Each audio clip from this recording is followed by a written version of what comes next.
Je zbytočné komentovať čokoľvek, čo SNS vyprodukovala alebo importovala do slovenskej politiky, ale dnes jedna výnimka. Nechal sa totiž počuť valentínsky dopisovateľ Robertovi Ficovi, istý pán Andrej Danko, s geniálnou myšlienkou, že Slovensko by si malo nárokovať vrátenie všetkej pomoci, ktorú poskytlo napadnutej Ukrajine. A prišiel s touto múdrosťou v deň 3. výročia ruskej agresie, čo by nepotreboval žiadny ďalší komentár, ale v preklade to znamená: poďme rýchlo vyrabovať oslabeného suseda, urvíme si čo môžeme, napriek tomu, že dotyčný celý čas trčal Putinovi viete odkiaľ. A toto je zbytočné komentovať ďalej, lebo to nesvedčí o nejakej politickej línii, ale svedčí to len o tom, aký je kto človek.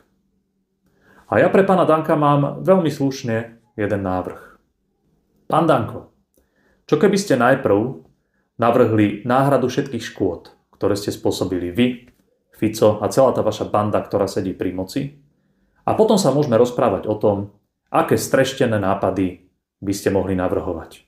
Lebo to, čo ste vypustili z úst znovu, svedčí o absolútnom nedostatku empatie, absolútnom nedostatku hodnôt a totálnej neľudskosti celej tej vašej partie.